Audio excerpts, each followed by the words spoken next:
Criminal bill जो लाया जा रहा है वो इसलिए लाया जा रहा है कि जब संविधान बना होगा तब शायद संविधान बनाने वालों को, देश के निर्माताओं को इस बात का एहसास ही नहीं रहा होगा कि लोग, सत्ता में बैठे हुए लोग इतने करप्ट हो जाएंगे, इतने भ्रष्टाचारी हो जाएंगे, इतने बड़े क्रिमिनल होंगे कि उनको जेल जाना पड़ेगा, और उससे भी बढ़कर कि वो जेल जाने के बाद भी अपना पद नहीं छोड़ेंगे। मुझे लगता है कि जो बिल आ रहा है वो ठीक बिल है कि अगर आप पर कोई इल्ज़ाम है, आपको जेल में जाना पड़ रहा है, तो आप जेल से बैठकर सत्ता नहीं चला सकते हैं। तो ये कानून जहाँ तक मैं समझता हूँ ठीक है।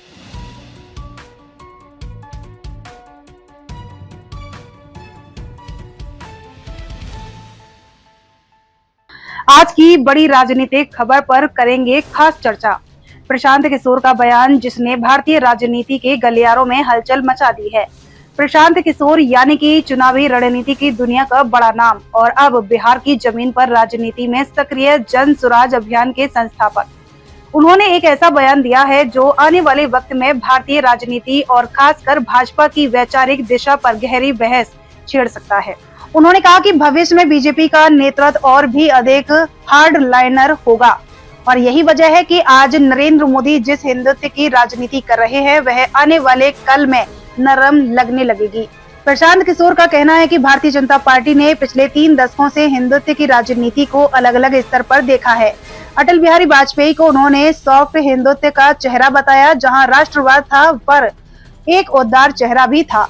वहीं लाल कृष्ण आडवाणी को उन्होंने हार्ड लाइनर कहा, जिनकी पहचान राम जन्मभूमि आंदोलन और कट्टर हिंदुत्व से जुड़ी रही।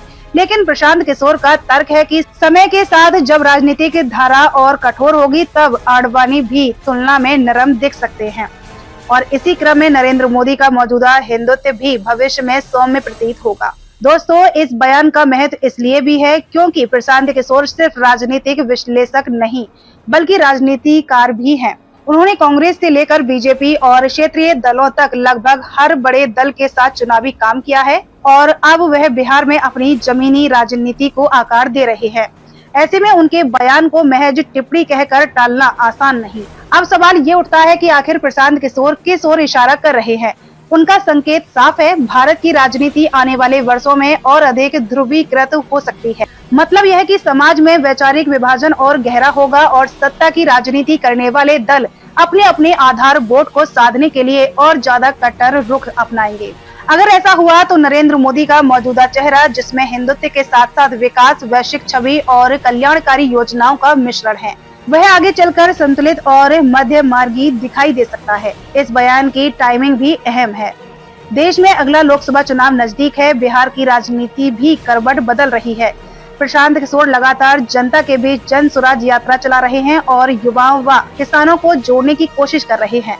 ऐसे में मोदी और बीजेपी के भविष्य पर टिप्पणी कर वे न सिर्फ राष्ट्रीय बहस छेड़ रहे हैं बल्कि अपने लिए भी स्पेस बना रहे हैं। अब जरा सोचिए बीजेपी जी के दौर को, जहां समावेशिता, गठबंधन की राजनीति और मध्य मार्गी छवि थी। उनके बाद आडवाणी का दौर आया, जहां राम मंदिर और रथ यात्रा जैसे प्रतीक हिंदुत्व की आक्रामक पहचान बने और फिर नरेंद्र मोदी का उदय हुआ, जहां हिंदुत्व के साथ साथ सबका विकास की छवि बनाई गई। लेकिन प्रशांत किशोर का कहना है कि यहां से आगे की राजनीति और भी कठोर हो सकती है और जब हम भविष्य में पीछे मुड़कर देखेंगे तो नरेंद्र मोदी भी वाजपेयी की तरह अपेक्षाकृत नरम नजर आएंगे। राजनीतिक जानकार मानते हैं कि प्रशांत किशोर का यह बयान महज अटकलें नहीं बल्कि एक चेतावनी भी है, क्योंकि अगर बीजेपी और अधिक कठोर हिंदुत्व की राह पर जाती है तो उसका असर सिर्फ राजनीति तक सीमित नहीं रहेगा बल्कि समाज की सोच और ताने बाने पर भी पड़ेगा। दूसरी ओर कुछ विशेषज्ञों का कहना है कि बीजेपी का नेतृत्व बदलते वक्त के हिसाब से ढलता है। बीजेपी का दौर गठबंधन की मजबूरी का दौर था, आडवाणी का दौर आंदोलन का दौर था और मोदी का दौर पूर्ण बहुमत का दौर है। इसलिए भविष्य का नेतृत्व कैसा होगा यह जनता की आकांक्षाओं और समाज की दिशा पर भी निर्भर करेगा। वहीं विपक्षी दलों के लिए भी यह बयान चुनौती है। अगर सच में भविष्य की राजनीति और अधिक कठोर होती है तो क्या विपक्ष उसके मुकाबले अपनी जगह बना पाएगा या फिर वह केवल प्रतिक्रिया तक सीमित रह जाएगा?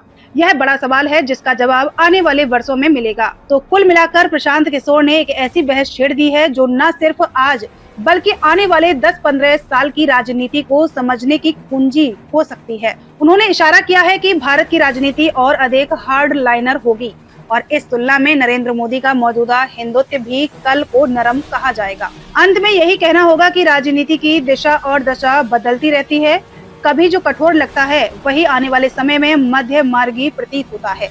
प्रशांत किशोर के इस बयान ने एक बार फिर हमें सोचने पर मजबूर कर दिया है कि क्या भविष्य की भारतीय राजनीति सचमुच और ज्यादा आक्रामक होगी, और अगर हाँ तो देश और समाज उस बदलाव के लिए कितना तैयार है। फिलहाल इतना ही। देखते रहिए न्यूज अड्डा 24।